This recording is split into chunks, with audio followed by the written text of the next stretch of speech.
En el principio, no había nada. Solo un vacío, un espacio vacío, y en ese espacio vacío surgió una bola de fuego primordial. Hace miles de millones de años, esta bola de fuego explotó.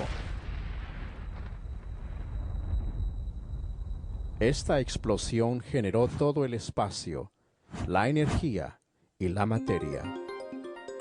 El universo se expandió rápidamente, produciendo electrones, neutrinos, fotones y quarks. En poco tiempo, esta energía comenzó a interactuar, formando protones y neutrones. La materia continuó teniendo colisiones e interactuando. Con el tiempo se formaron los primeros elementos simples. Estos elementos también chocaron entre sí, mientras la sopa primordial seguía expandiéndose. La evolución cósmica y de partículas continuó, y las estrellas comenzaron a agruparse formando las primeras galaxias. Hace solo 5.000 millones de años, algo maravilloso ocurrió.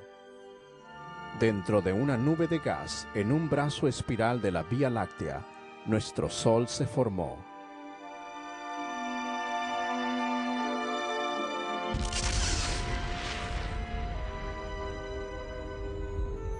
Esta nueva estrella dio luz a los planetas, lunas y asteroides. Uno de estos planetas, conocido como la Tierra, desarrolló una atmósfera. El medio ambiente de la Tierra se cree estaba lleno de erupciones volcánicas, relámpagos, un clima turbulento, átomos mezclados y la energía necesaria para crear las primeras células vivas simples. Luego, a través de millones de años de mutaciones y de selección natural, aparecieron las algas, medusas y platelmintos. A medida que la evolución continuó, los peces aparecieron en los mares en el planeta Tierra. Algunos de estos peces evolucionaron convirtiéndose en anfibios y a través de selección natural se formaron en reptiles. Una parte de estos reptiles evolucionó en una variedad de criaturas, incluyendo a los mamíferos. Algunos de estos mamíferos se convirtieron en primates. De estos, un grupo aislado evolucionó, llegando a ser los primeros ancestros del ser humano. Hace apenas 600.000 años, esta es nuestra increíble herencia evolutiva. La evolución continúa hoy, conforme evolucionamos a nuestro destino aún más alto en el universo.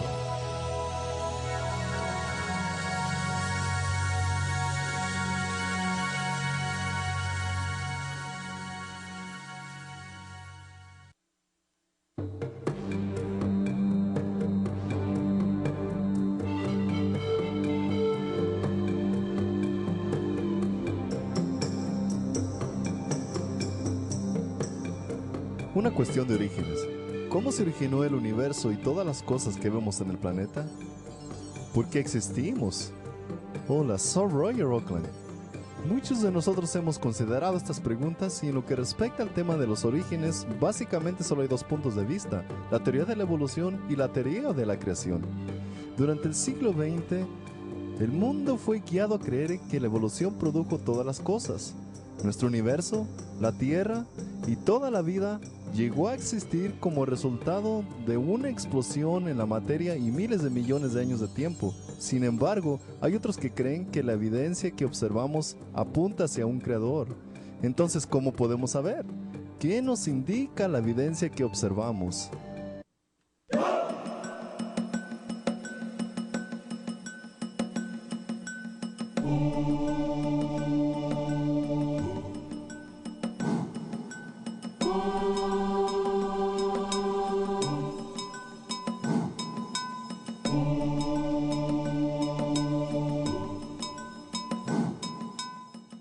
Tanto los científicos evolucionistas y creacionistas han observado y están de acuerdo que hay gran variedad de cada especie, Darwin notó esta variedad y adaptabilidad entre los pinzones. Él notó que los picos de los pinzones variaban un tamaño y forma y que las características de los picos afectaban la supervivencia de los pinzones. Hoy día, notamos una gran variedad de perros. Se cree que todas las 450 razas de perros hoy tienen un ancestro común. La mayoría de los científicos creen que este ancestro era similar al lobo de nuestro tiempo. Los científicos son testigos de la selección natural o supervivencia del más fuerte. Los evolucionistas y creacionistas coinciden en que los animales más fuertes, más sanos o que se adaptan mejor a su ambiente, tienen mayor probabilidad de sobrevivir y continuar reproduciéndose. Los animales débiles que no se pueden adaptar tienen menos probabilidad de sobrevivir. También observamos que ocurren mutaciones en los genes. El ADN en los organismos vivos contiene toda la información genética de la vida. A veces se introduce un error en este código genético. A esto se le conoce como mutación. Las mutaciones causan enfermedades y pueden ser inducidas por radiación, agentes químicos o errores de duplicación. Las mutaciones realmente ocurren, hacen toda clase de cambios en los genes, defectos de nacimiento, enfermedades, organismos enfermos, son muy buenas para explicar el origen de la enfermedad, muerte y desastre, pero no sirven para nada cuando se trata de explicar el origen de algo nuevo, algún rasgo nuevo que nunca existió. Todas las mutaciones que conocemos son solo cambios en los genes ya existentes. Darwin observó muchas cosas en la naturaleza. Él fue un buen naturalista, un buen observador de información. Lo que él observó fueron varias plantas y animales cambiando, de alguna manera a través de la adaptación, a través de la variación. Él los observó cambiar. Jamás vemos un tipo básico de algo cambiando a otra cosa. Nunca se ha observado esto en la ciencia o en la genética. Simplemente nunca se ha observado. Lo que vemos es variedad. La variedad ocurre, la adaptación ocurre, la evolución no ocurre. Mutaciones, selección natural, adaptación. Estas son unas de las observaciones en las que ambos evolucionistas y creacionistas están de acuerdo. Pero a pesar de los acuerdos, hay diferencias sustanciales, por lo que el debate continúa. Tenemos una gran variedad de vida, y no creo que sea posible para una persona, quiero decir, sin importar qué tan poderosa sea, simplemente tronar sus dedos y crear vida. Tiene que surgir naturalmente a través de millones de años. Yo no creo en la teoría de la evolución. Sabes que cada vez más, aún los científicos seculares están cambiando sus puntos de vista porque la evidencia no apoya sus conclusiones. Parte de mí cree en la teoría de la evolución, probablemente porque eso fue lo que me enseñaron. 4 años de estudio, desafortunadamente, me han como lavado el cerebro hacia la evolución. Comenzaremos donde los evolucionistas dicen que todo empezó, con el Big Bang y la evolución del universo. Un aspecto interesante de la teoría de la evolución es que es una teoría muy poderosa y logra cautivar fuertemente la imaginación de los científicos, tanto que la han aplicado fuera del campo biológico, así como en las cosas animadas también. La han aplicado a los elementos químicos, las estrellas y las galaxias. Se dice que el universo mismo está evolucionando. Desencadenó el Big Bang la formación de las galaxias, estrellas, planetas y por último la vida. ¿Puede una gran explosión resultar en orden? Yo diría que no. De ninguna manera. Las explosiones causan caos, donde una unidad organizada se desmiembra fortuitamente. Cualquier explosión torna a un organismo en nulo y vacío. No hay ninguna evidencia, en mi entendimiento, de que una explosión o aún la teoría del Big Bang pueda producir seres organizados como nosotros o cualquier animal. El pensamiento evolucionista se aplica a la mayoría de las áreas de la ciencia. El campo de la cosmología evolutiva propone que el universo es un resultado de una explosión al azar 15 a 18 mil millones de años. No hay ejemplo que yo he observado donde una explosión produce un aumento en el orden. Explosiones son destructivas y causan degeneración espontánea no generación espontánea. Los científicos reconocen que todas las explosiones conocidas disminuyen el orden y estructura y aumentan el caos. La idea de que el cosmos evolucionó viola la segunda ley de la termodinámica, conocida como la entropía. La segunda ley declara que conforme avanza el tiempo, el universo se vuelve desordenado. A través del tiempo, todos los sistemas por sí mismos proceden en una dirección, de orden a desorden. Todos los días experimentamos entropía cuando vemos las cosas envejecer y deteriorarse. Este desmoronamiento contradice directamente la teoría de la evolución. Ahora bien, la segunda ley te permite incrementar orden. Por ejemplo, un bebé creciendo hasta adulto o una semilla convirtiéndose en un árbol. Esto es posible si solo si se tiene una fuente externa de energía y un mecanismo que aprovecha esa energía. Los evolucionistas no cuentan con ello. Como dijera Sagan, el cosmos es todo lo que hay, no hay nada más. Sin una fuente externa de energía, la segunda ley de la termodinámica es absolutamente contradictoria a la teoría del Big Bang. Lo que vemos en la cosmología es esto: todas las cosas se están degenerando. Las estrellas están consumiendo su combustible. De vez en cuando una estrella explota y va de orden a desorden rápidamente. Lo único que vemos en el universo hoy es que el universo se está gastando, se está deteriorando. Está yendo de orden a desorden. Va hacia menos y menos organización. Hay una observación que los científicos hacen en cada campo de la ciencia y se llama generalmente la ley de la entropía. Es como si el universo fue de alguna manera enrollado como un reloj de cuerdas y se estuviese desenrollando. Los científicos que estudian cosmología hablan acerca de la muerte térmica postrera del universo. Conceptualmente es muy claro, por lo que conocemos que todo el universo, algunos miles de millones de años en el futuro, será de temperatura uniforme. No habrá diferentes temperaturas que explotar para obtener trabajo útil.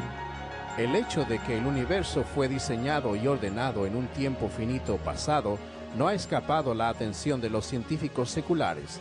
El científico de la NASA Robert Jastrow escribió: la segunda ley de la termodinámica aplicada al cosmos indica que el universo se está desenrollando como un reloj.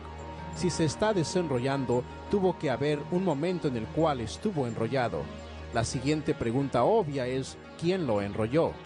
Gordon Van Wylen consideró esta pregunta ampliamente en su libro Termodinámica, cuando escribió: el autor ha encontrado que la segunda ley tiende a incrementar su convicción de que hay un creador que tiene la respuesta para el destino futuro del hombre y del universo. Nosotros solo vemos destrucción, nunca innovación, y esto, pienso, es lo que el modelo de la creación ha estado proponiendo todo este tiempo, que en el principio las cosas eran buenas, eran perfectas, tal como Dios quería, pero entonces el pecado entró en el universo y la maldición de Dios sobre toda la creación a causa del pecado.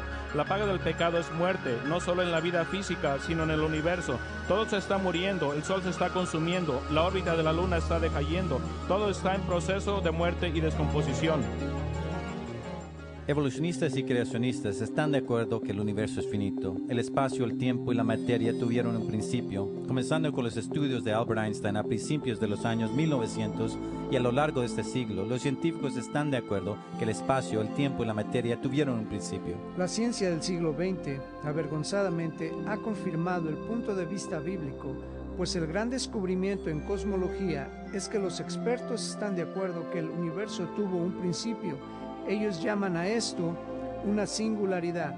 ¿Sabe? La idea del Big Bang realmente es que no había nada y después explotó. El hecho de que el universo es finito y tuvo un principio es un hecho clave, pero para los evolucionistas es un factor muy humillante porque resalta un asunto con el cual no quieren lidiar. El asunto es: ¿qué pasó antes de esta singularidad? El modelo de la creación siempre ha anticipado un universo finito. En el primer versículo de Génesis leemos: en el principio Dios creó los cielos y la tierra. La Biblia también enseña que el tiempo tuvo un principio. En 2 de Timoteo leemos: Dios, quien nos salvó y llamó con llamamiento santo, no conforme a nuestras obras, sino según el propósito suyo y la gracia que nos fue dada en Cristo Jesús, antes de los tiempos de los siglos.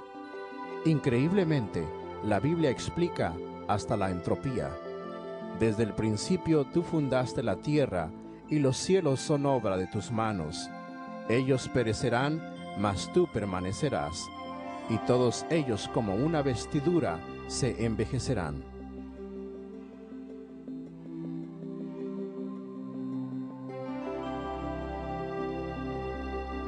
Si el universo no se originó de una explosión, la única otra opción es que fue creado, una opción que muchos científicos no están dispuestos a considerar. Casi todos los científicos tratan de encontrar una explicación mecánica de cómo las estrellas, las galaxias y los sistemas planetarios llegaron a existir solo por medios mecánicos, sin la intervención de un creador. Yo creo que están totalmente equivocados. Si observamos al sistema planetario, han habido varias explicaciones tratando de mostrar cómo el sistema planetario llegó a existir sin ninguna intervención de Dios, y cada una de ellas ha fallado miserablemente. Muchas observaciones contradicen las teorías presentes de cómo el sistema solar evolucionó. La teoría más popular sostiene que el sistema solar se formó de una nube interestelar de gas y polvo girando en remolino. Si el Sol, los planetas y las lunas evolucionaron del mismo material, deberían tener muchas similitudes. Sin embargo, cada planeta es único, ya que el 98% del Sol es hidrógeno o helio. La Tierra, Marte, Venus y Mercurio deberían tener composiciones similares. En cambio, muchos menos del 1% de estos planetas es hidrógeno o helio. Si el sistema solar evolucionó, todos los planetas deberían girar en la misma dirección. Sin embargo, Plutón y Venus giran al revés, mientras que Urano está inclinado de lado y gira como una llanta. Todas las lunas en nuestro sistema solar deberían orbitar sus planetas en el mismo sentido. Por lo menos 6 de ellas tienen órbitas en sentido opuesto. Aún más, Neptuno, Saturno y Júpiter tienen lunas orbitando en ambas direcciones. Formar un planeta a través de muchas colisiones pequeñas produciría un planeta casi no giratorio, pues los impactos en parte se cancelarían a sí mismos. Sin embargo, todos los planetas giran, algunos mucho más que otros. Formar un planeta grande, distante y gaseoso como Júpiter y Saturno presenta un obstáculo insuperable para los evolucionistas, porque los gases se disipan rápidamente en el vacío del espacio exterior y aún estrellas similares al Sol no tienen suficiente hidrógeno o helio orbitando para formar ni siquiera un Júpiter. Los científicos no tienen respuesta al por qué 4 planetas tienen anillos o por qué cada planeta es tan singular. Las teorías del origen de las lunas también son inadecuadas. Los elementos de la Luna son distintos a los de la Tierra, y su plano orbital y órbita circular ofrecen una fuerte evidencia de que la Luna fue creada en su órbita presente. No hay evidencia que el sistema planetario solamente haya surgido por medios mecánicos. Sin embargo, a medida que los científicos empezaron a observar el increíble universo en que habitaban, comenzaron a darse cuenta de que había ciertos factores que estaban simplemente muy bien afinados para la existencia del hombre, de las moléculas y de la vida orgánica. Entre más se fijaron, se dieron cuenta que efectivamente existimos en una línea muy fina y que hay muchas indicaciones que el universo ha sido especialmente diseñado y el hombre es el mero centro de él. Si tratamos de modelar el universo que conocemos, al intentar construir un modelo matemático que refleja lo que conocemos, rápidamente descubrimos que hay miles de parámetros y proporciones que si los ajustan aunque sea solo un poquito, la vida sería imposible. Descubrimos rápidamente que si la Tierra estuviera un poquito más cerca o un poquito más lejos del Sol, sería demasiado caliente o demasiado fría. Si girara a una velocidad un poco diferente o si las masas fueran un poco diferentes, tendría mucha o muy poca atmósfera. Al tratar de modelar esto, rápidamente descubrimos que todos los parámetros se reflejan en un balance increíblemente delicado, como si todo lo que conocemos fue hábilmente diseñado y balanceado para el hombre. La Tierra está a una distancia específica del Sol y han calculado que si tan solo estuviese 5% más cerca, el agua de los océanos serviría. Si tan solo estuviese 1% más lejos, entonces los océanos se congelarían. Esto da una idea de qué tan fina es la línea en la que caminamos. La gravedad en la superficie de la Tierra es exactamente lo que debe ser. Más gravedad y tendríamos demasiada presión atmosférica, menos y no tendríamos atmósfera. El espesor de la corteza es crucial, el periodo de rotación de la Tierra, la interacción gravitacional entre la Luna y la Tierra, curiosamente tiene que ser exacta. Todo esto contribuye a que la vida sea posible, lo cual colectivamente es un argumento aplastante a favor de un diseñador. Los científicos no quieren reconocer esto porque un diseñador implica responsabilidad. Para los científicos creacionistas, no es sorpresa que la Tierra haya sido finamente conformada para la existencia de la vida. La Biblia declaró este hecho hace miles de años. En Isaías leemos: porque así dijo Jehová, que creó los cielos, Él es Dios, el que formó la tierra, el que la hizo y la compuso. No la creó en vano, para que fuese habitada la creó. El físico y ganador del premio Nobel Arno Penzias declaró en 1992: la astronomía nos guía a un evento único, un universo que fue creado de la nada, con el muy delicado balance necesario para proveer exactamente las condiciones correctas requeridas para permitir la vida. Un universo que tiene un plan, podríamos decir supernatural como base. El astrónomo George Greenstein declaró en su libro El universo simbiótico: al considerar toda la evidencia, el pensamiento de que algún agente sobrenatural debe estar involucrado surge instantáneamente. ¿Será posible que de repente, sin haberlo intentado, hayamos tropezado con prueba científica de la existencia de un ser supremo? Fue Dios el que intervino y así providencialmente creó el cosmos para nuestro beneficio. Entre más estudiamos el cosmos, más verdaderas suenan las palabras del salmista: los cielos cuentan la gloria de Dios, y el firmamento anuncia la obra de sus manos. Un día emite palabra a otro día, y una noche a otra noche declara sabiduría. No hay lenguaje ni palabras donde no es oída su voz. Para que yo crea que toda vida y nuestros planetas surgieron de una gran explosión, no lo creo. Yo creo que debe haber un poder superior. No creo que haya algún creador detrás del universo. No, yo creo que el universo comenzó con el Big Bang. Yo creo que la Tierra fue diseñada para la vida por todo lo que vemos a nuestro alrededor.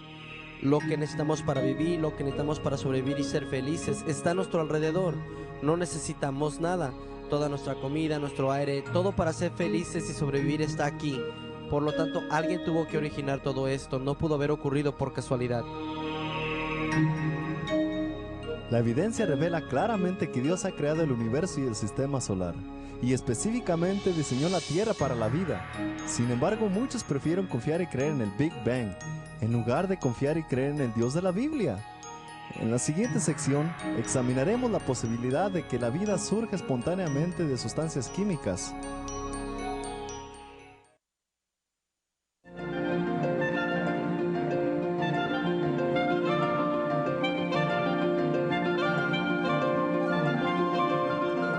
¿Produjo vida la evolución química en la Tierra primordial?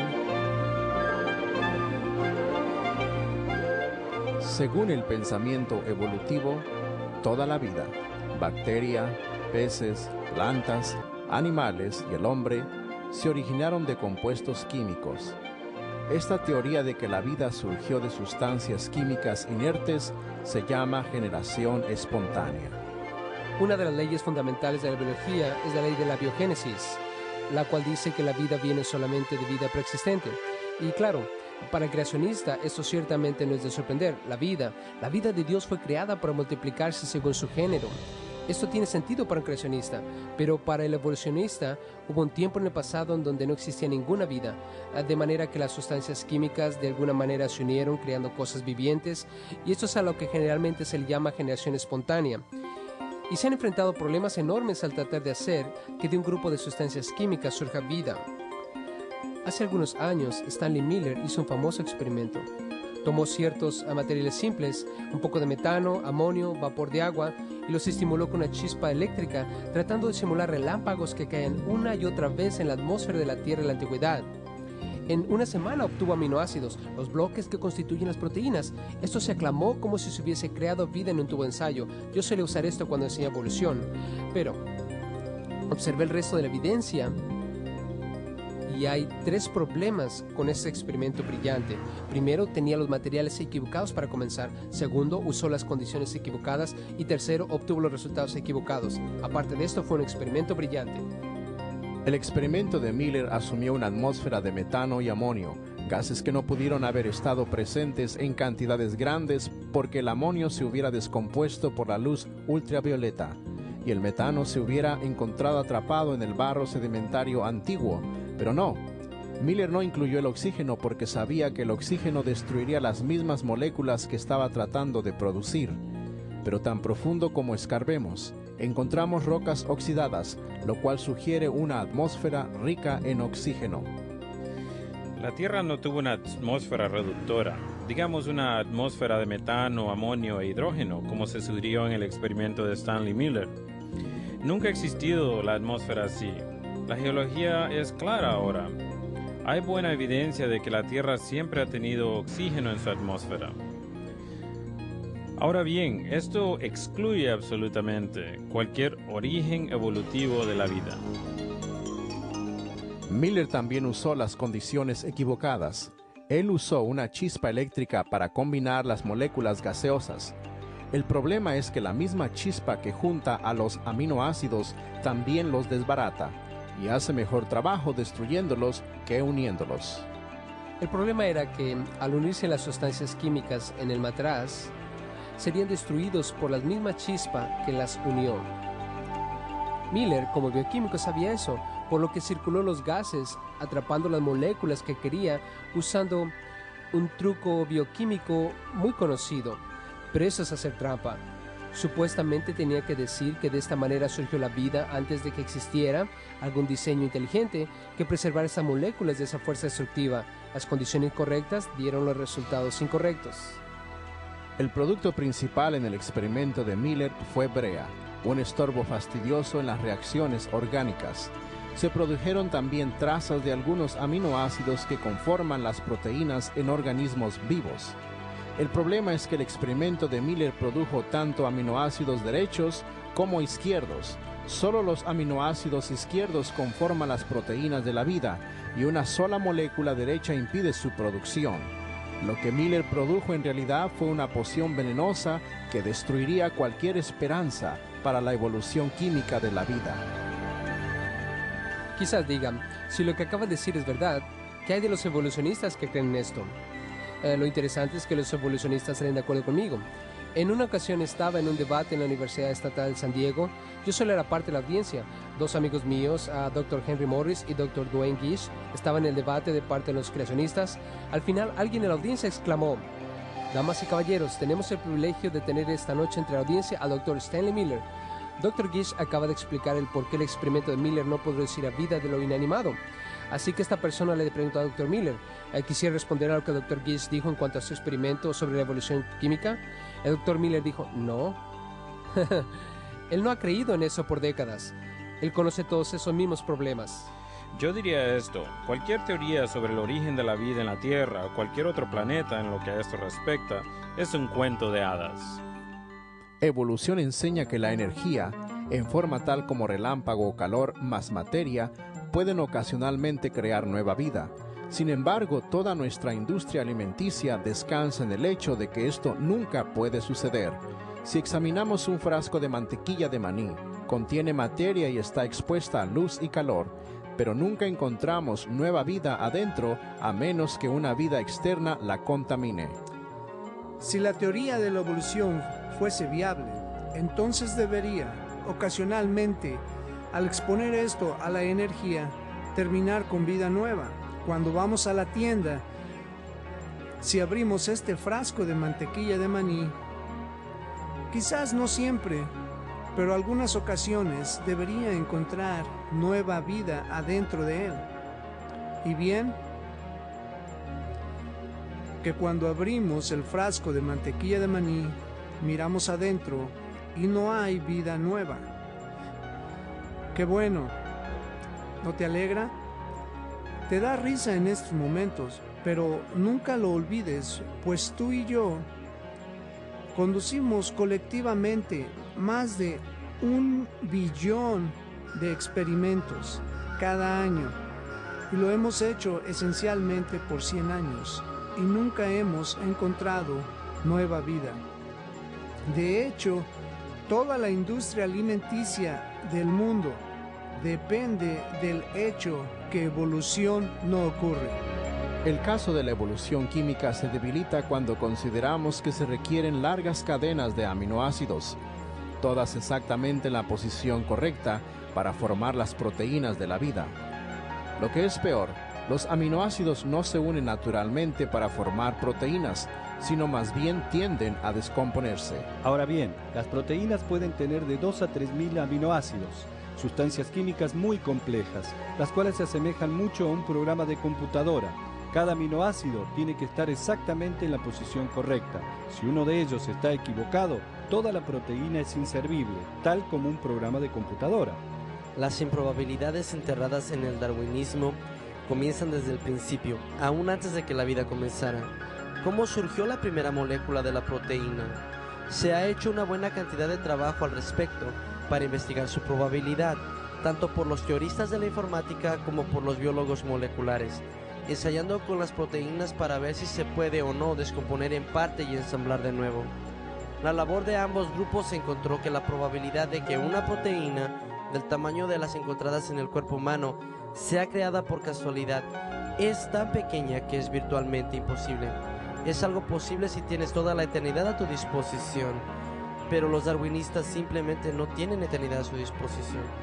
El científico de la teoría de la informática Haber Jackie calculó, y el biólogo Robert Sauer del ITM confirmó, que la probabilidad de que una proteína conteniendo tan solo 100 aminoácidos se forme espontáneamente es menor que 1 en 10 elevado a la 65ª potencia, un evento tan improbable que se puede comparar al ganarse la lotería del estado encontrando el billete ganador en la calle y luego seguir encontrándoselo cada semana por 1000 años.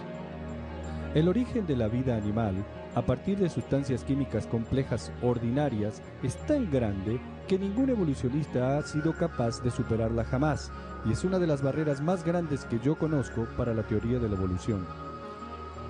Aun si las proteínas se formaron milagrosamente, todavía no estamos cerca de producir vida. Las células vivas más simples requieren miles de proteínas especializadas para poder funcionar. Un número de científicos ha tratado de calcular la probabilidad de que la vida surja por casualidad. Sir Fred Hoyle, un matemático británico, usando una supercomputadora y la asistencia de estudiantes graduados, estimó la probabilidad del origen de las proteínas de una ameba, 2000 de ellas, surgiendo por casualidad. Él estimó que la probabilidad de que las proteínas de una ameba surjan por casualidad es 1 en 10 elevado a la 40.000 potencia. La probabilidad de 1 en 10 elevado a la 40.000 potencia es absurdamente pequeña. Para ilustrar esto, considere que la probabilidad de agarrar un átomo en particular de todo el universo es 1 en 10 a la 80ª potencia. Después de hacer este cálculo, el matemático británico Sir Frederick Hoyle declaró: la posibilidad de que la vida se forme de materia inanimada es 1 en un número seguido por 40.000 ceros. Suficiente para enterrar a Darwin y toda la teoría de la evolución. No hubo una sopa primordial, ni en este planeta ni en ningún otro. Y si los principios de la vida no fueron al azar, entonces tuvieron que haber sido el producto de una inteligencia con propósito.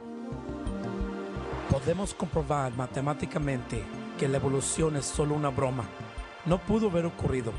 Richard Dawkins, por ejemplo, uno de los líderes evolucionistas, en su libro El relojero ciego, reconoce que el núcleo de cada célula, planta, animal o humana, tiene un banco de información más grande que los 30 volúmenes de la Enciclopedia Británica.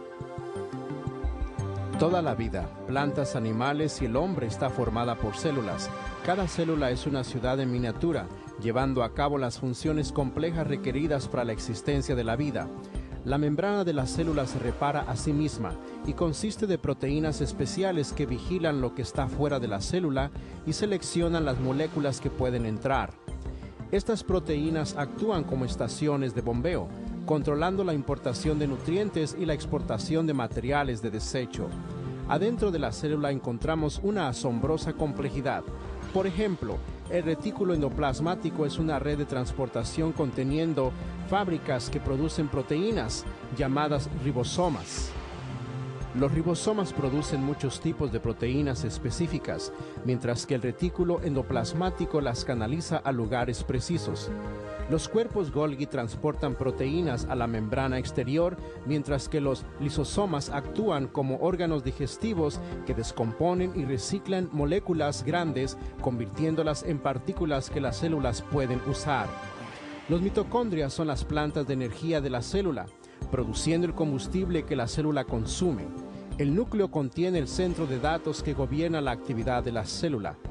Adentro del núcleo encontramos los cromosomas que contienen la molécula del ADN, que funciona como una biblioteca, la cual contiene codificada toda la información necesaria para la vida. Miles de millones de instrucciones están codificadas en esta molécula autorreproductora, que detecta y corrige errores. Solamente si estas estructuras fuesen creadas simultáneamente, puede funcionar la célula. Por ejemplo, para producir ADN, la célula requiere más de 75 diferentes tipos de proteínas. Sin embargo, estas proteínas solo se producen bajo la dirección del ADN. La única solución a este dilema es creación. La probabilidad de obtener ADN capaz de hacer proteína al rodar el dado molecular es equivalente a la probabilidad de obtener 13 en un par de dados. El potencial no existe. La probabilidad de esto es simplemente 0. La evolución enseña que la bacteria fue una de las primeras formas de vida que evolucionó de sustancias químicas.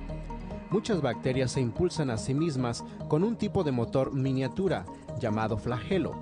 Este motor reversible, extremadamente eficiente, rota hasta 100.000 revoluciones por minuto. El motor bacterial es similar a un motor eléctrico. Tiene un filamento que obra como hélice, una junta universal, un rotor y un eje con balines. Cada parte del motor debe funcionar o la bacteria se muere, siendo que la bacteria puede empezar, parar y cambiar dirección y velocidad. Tiene que tener sensores sofisticados, interruptores y mecanismos de control. Todo esto está grandemente miniaturizado. 8 millones de estos motores cabrían en el corte transversal de un cabello humano. Aun cuando las bacterias son pequeñas, no son simples. Yo creo que el eslabón más débil en toda la teoría de la evolución es la idea del origen de la vida a partir de sustancias químicas inanimadas. Es más fácil llegar de la célula a una persona que llegar de sustancias químicas a la vida. La brecha que existe es tan increíblemente grande. Estoy convencido de que la vida es tan complicada, tan compleja, de ingeniería tan intricada, que donde sea que exista la vida, Dios la creó. No pudo haber ocurrido por procesos naturales. La vida viene de un creador y este creador nos dice que Él creó vida aquí en la tierra. Aquí la vemos inimaginablemente compleja. Tuvo que haber sido creada. Yo creo que los humanos evolucionaron llegando a lo que somos hoy de organismos unicelulares, de acuerdo a la teoría del darwinismo y selección natural. Yo no creo que haya habido ningún tipo de intervención divina. Yo creo que la evolución es una teoría bastante comprobada. Yo no creo en un orden supremo, tan solo por el hecho de que no he visto alguno. O sea, ninguna prueba de ello o evidencia concreta.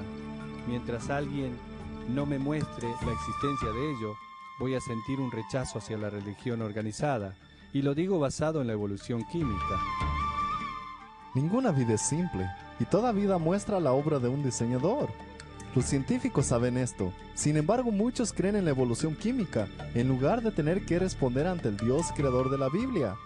A continuación examinaremos el punto de vista evolutivo de que la vida simple ha evolucionado hacia la vida compleja.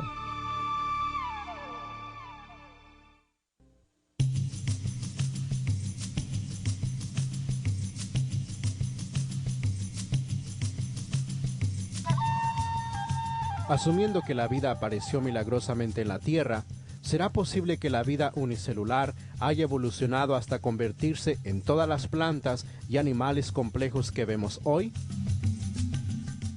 Esta fue la idea de Darwin, de que a todo ser viviente en la Tierra eventualmente se le podría seguir el rastro hasta llegar a un ancestro común. Lo que los darwinistas creen es que toda la vida y todas las especies en la Tierra han evolucionado a través de un proceso espontáneo de mutación genética. Un cambio espontáneo en el ADN, el cual es el programa para todo ser viviente, acompañado de la selección natural o la sobrevivencia del más fuerte. Lo extraordinario es que la teoría ha sido bien aceptada universalmente por casi más de un siglo, y no hay absolutamente ninguna evidencia directa para apoyarla. Darwin le dio mucha importancia al hecho de que había varios tamaños de pinzones pequeños, grandes y medianos. Él le dio gran relevancia al hecho de que habían pinzones con picos grandes, picos gruesos, picos largos y picos delgados. Darwin asumió que estos picos eran evidencia de la evolución. De hecho, estos picos fueron el resultado de la variabilidad genética ya existente en la población. Si tomas dos pinzones medianos con picos medianos y los cruzas, obtendrás algunos pinzones con picos pequeños y otros con picos grandes. A través del tiempo, a medida que estos pinzones se esparcen en los diferentes ambientes, ciertos tamaños de picos serán favorecidos por ciertos ambientes, por lo cual se volverán el tipo predominante. Pero el punto es que la capacidad de producir los picos pequeños, medianos y grandes ya estaba en la población paternal de los pinzones de las Islas Galápagos, y eran simplemente las diferencias ambientales las que les permitieron expresarse. No fue la creación de ninguna formación nueva y singular. El problema es que todos estos pinzones en realidad se entrecruzan, y esto en biología es la prueba para reconocer una especie. Dos criaturas que pueden procrear y producir prole viva y fértil se les considera que pertenecen a la misma especie, y todos los pinzones de las Islas Galápagos cumplen este criterio, y es por eso que no hay muchas especies. Si la evolución fuese verdadera, no tendríamos preocupación por la extinción de las especies, habría nuevas siendo creadas. No tenemos nuevas especies, tenemos deterioración, hay toda clase de especies que ya no existen. Charles Darwin teorizó que dado el tiempo suficiente, una clase de animal podía evolucionar en otra. Esta es la base para el árbol evolutivo de la vida enseñado en biología. Sin embargo, el mismo Darwin reconoció la falta de fósiles en transición en los estratos rocosos. Darwin escribió: ¿eslabones intermedios? La geología ciertamente no muestra tal cadena orgánica finamente graduada. Y esto quizás es la objeción más obvia y seria que puede ser usada en contra de la teoría. El problema clave con el darwinismo es el encontrar evidencia sólida. ¿En dónde se buscaría tal evidencia? Obviamente en las rocas. En el registro de las rocas, en el registro fósil. Fósiles han sido colectados por cientos de años, por siglos. Existen millones de fósiles en cada universidad y en cada museo del mundo, pero no hay especies intermedias. Al observar el estrato se encuentra un tipo de fósil. Al observar el estrato fósil superior se encuentra una clase diferente. Lo que no se encuentra es un cambio gradual. Una de las grandes evidencias a favor de la creación se encuentra en el registro fósil. Por ejemplo, en lo que se conoce como las rocas cámbricas, encontramos fósiles de gran variedad de invertebrados muy complejos. Almejas, caracoles, medusas, gusanos, branquiópodos, trilobitas y muchos otros invertebrados muy complejos. Pero en ningún lugar de la faz de la Tierra nadie ha encontrado ancestros fósiles de ninguno de estos invertebrados complejos.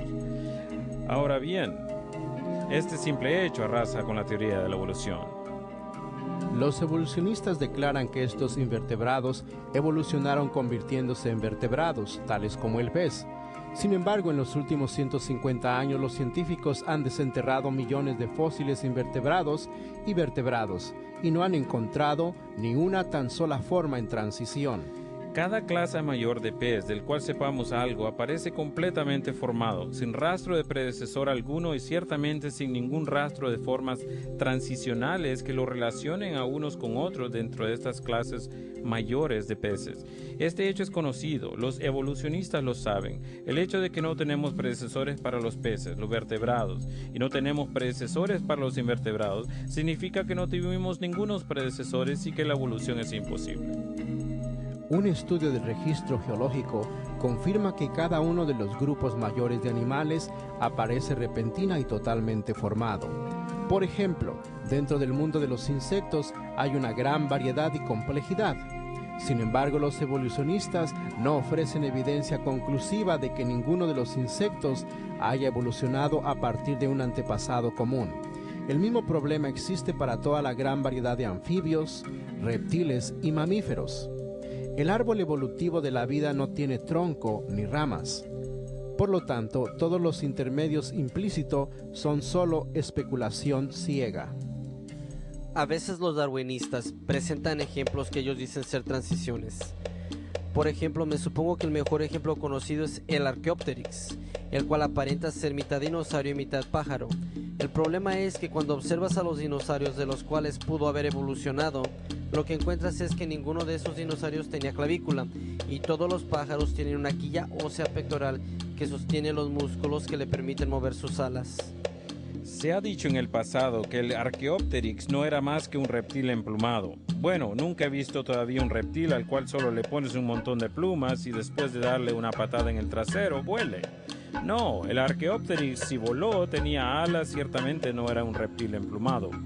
De hecho, tengo un artículo aquí conmigo publicado en marzo de 1996 en la revista de Paleontología de Vertebrados.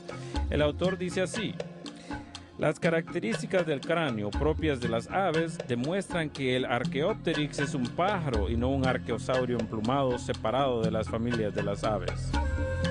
El eslabón perdido más importante de todos, claro está, es el eslabón perdido entre el ser humano y su antepasado con apariencia de simio. Ese es el eslabón que más nos interesa a todos. Lo hemos encontrado bueno. Si escucha a los darwinistas pensaría que hemos encontrado muchos de ellos. De hecho, la evidencia en realidad no existe. Todos los fósiles que se han encontrado hasta hoy han sido clasificados o reclasificados como humano o como simios. Y hasta la fecha el eslabón perdido sigue perdido. Por muchos años he estado investigando el llamado eslabón perdido entre el hombre y el simio, y he encontrado que cada uno de ellos simplemente no es para nada un eslabón. Tomemos, por ejemplo, Australopithecus, el esqueleto de Lucy. En realidad consiste únicamente del 40% del esqueleto de un simio no muy grande, y no hay evidencia de que los huesos encontrados de ese esqueleto haya alguna vez caminado erecto. Lo interesante de esto es que se presenta Lucy distintivamente con apariencia humana. Ella tiene una postura muy erecta, tiene manos y pies de apariencia humana. No estoy seguro de dónde los restauradores obtuvieron estos datos, pues se examina los artículos de Randall y Sussman que describen el tipo de especie a los que pertenece Lucy.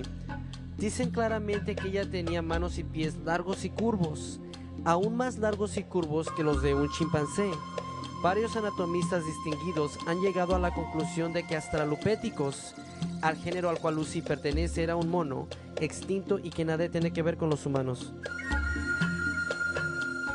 Si analizamos los así llamados eslabones perdidos, encontramos un camino lleno de fraude, decepción y especulación. Por ejemplo, el hombre Nebraska fue reconstruido con toda su familia a partir de un diente de un cerdo extinto. Del hombre Piltdown ahora se sabe universalmente que fue un fraude, consistiendo de una quijada de mono y un cráneo humano, alterado para parecer viejo. Los neandertales eran solo personas normales. Algunos habían sufrido artritis, raquitismo o sífilis. Remapithecus, Gigantopithecus y Zyganthropus solo eran monos, mientras que el hombre Heidelberg y el Cro-Magnon eran completamente humanos. A pesar de las afirmaciones engañosas de los evolucionistas, el eslabón perdido sigue aún perdido. Una de las cosas más asombrosas que se escucha hoy día es que el ADN del hombre y del chimpancé es idéntico en un 98.3%. Tengo que admitir como genetista que encuentro esto un poco chistoso. Ni siquiera usted se relaciona a sí mismo de esa manera. Los genes que usted hereda de su madre, los genes que usted hereda de su padre son en promedio a lo máximo solo un 93% similar. Los científicos dicen que la hemoglobina del chimpancé es 98% igual a la hemoglobina del ser humano. Lo que ellos no le dicen es que hay muchos otros organismos, incluyendo algunos mojos viscosos, que tienen hemoglobina muy parecida a la hemoglobina del ser humano. Ahora bien, es de esperar que haya muchas similitudes entre el hombre y el chimpancé. Respiramos el mismo aire, tenemos músculos y huesos, digerimos cosas de manera similar. Si fuimos creados por el mismo Dios, deberíamos esperar tener muchas similitudes. Pero supongamos por un momento que hay un poco de verdad en esta cifra, a pesar de que no tengo la menor idea de dónde vino. Una nube es 98% agua, una medusa es 98% agua, una sandía es 98% agua. Usando esta lógica evolucionaria, no hay diferencia entre una nube, una medusa y una sandía. Ese 2% de diferencia realmente hace una gigantesca diferencia en el hombre y el chimpancé. En el primer capítulo de Génesis se nos dice que Dios creó todo organismo vivo según su propio género para reproducirse y llenar la tierra. Esto es exactamente lo que vemos. Si, como los evolucionistas declaran, un reptil evolucionó hasta convertirse en pájaro, ¿quién fue la pareja del primer pájaro? Además, todas las formas intermedias serían fatales. ¿De qué sirve una media ala o un medio pico? Todos los animales tienen órganos complejos, requeridos para su supervivencia. Por ejemplo, los delfines y los murciélagos tienen un sonar sofisticado que usan para localizar la comida. A menos que estos sistemas de sonar altamente eficientes estén funcionando totalmente, el animal muere. Ciertamente la evidencia científica apoya abrumadoramente el modelo de la creación, mientras que los evolucionistas se ven forzados a admitir que desde su perspectiva, tanto el origen de la vida como el origen de los grupos principales de animales permanece desconocido. Las estructuras de los cuerpos complejos que tenemos probablemente no surgieron de evolución, quizás sí. Es difícil realmente decidir cuál pudiera ser. Para mí, se requiere más fe para creer que todas estas condiciones perfectas ocurrieron conjuntamente en el momento preciso, para permitir la existencia de todos estos aspectos complejos de la vida. A mi manera de ver, se requiere mucho más fe para creer estas tonterías que el creer que hay un Dios grandioso que nos ha creado. Los evolucionistas están tratando desesperadamente de agarrarse de una teoría perdedora en lugar de reconocer al Dios creador de la Biblia. A pesar de esto, la evidencia continúa aumentando en defensa del modelo creacionista. Pero ¿cómo podemos saber que el Dios de la Biblia es el creador? La evidencia científica en este siglo ha comprobado que el espacio, el tiempo y la materia son finitos y nos dice que el creador debe ser independiente del tiempo y del espacio. Solo la Biblia enseña la noción de un universo finito y un creador quien es totalmente trascendente. Él es independiente del espacio y del tiempo, pero él también puede actuar dentro de nuestro ámbito de tiempo y espacio. Ningún otro libro sagrado sobre la tierra enseña de tal creador. Si observas cualquier otro libro religioso, todos ellos suponen un universo tridimensional y un Dios tridimensional. Esto es sorprendente cuando te das cuenta que solo la Biblia tiene como su distintivo una presentación trascendental. Por años, los astrónomos creyeron que había alrededor de 6.000 estrellas. Esta creencia se mantuvo en la ciencia de la astronomía hasta que Galileo apareció con su telescopio. Y de pronto, la ciencia se dio cuenta que las estrellas del cielo son innumerables. Miles de millones de galaxias, miles de millones de estrellas en estas galaxias, innumerables. Tal como le había dicho Dios a Abraham en Génesis, el primer libro de la Biblia. A través de la Biblia, discernimos aspectos del universo físico que el mundo científico hasta ahora ha empezado a descubrir. Por ejemplo, en el libro de Jonás leemos: «Me rodearon las aguas hasta el alma, el gran abismo me envolvió, las algas se enredaron a mi cabeza, descendí las raíces de los montes». En este increíble versículo se nos dice que hay montañas en los cimientos del océano. Sin embargo, los científicos no lo sabían hasta el siglo XX. En el libro de Job, Job declara que Dios sostiene la tierra sobre la nada, mientras que muchos libros sagrados declaran que la tierra descansa sobre la espalda de tortugas o elefantes o está sostenida por atlas. Únicamente la Biblia declara lo que sabemos es la verdad. En Hebreos capítulo 11, versículo 3 leemos: Por la fe entendemos haber sido constituido el universo por la palabra de Dios, de modo que lo que se ve fue hecho de lo que no se veía. Recientemente los científicos han descubierto que todo en el universo está hecho de partículas subatómicas que en verdad son invisibles al ojo. Ciertamente estos autores fueron inspirados por el Creador del universo. Muchos otros conocimientos científicos fueron revelados en la Biblia siglos antes de que fuesen descubiertos por el hombre. Por ejemplo, la fisión atómica, las corrientes oceánicas, el ciclo hidrológico, el jet stream, los dinosaurios y lo innumerable de las estrellas. Nosotros sabemos que Colón hizo su viaje para descubrir a la India, pero desembarcó en América. Cuando él partió había un gran temor de que llegaría a la orilla de la tierra y caería precipitosamente a la nada. Sin embargo, si hubieran leído la Biblia, hubiesen sabido que Isaías habla acerca del círculo de la tierra y que la tierra es en realidad redonda.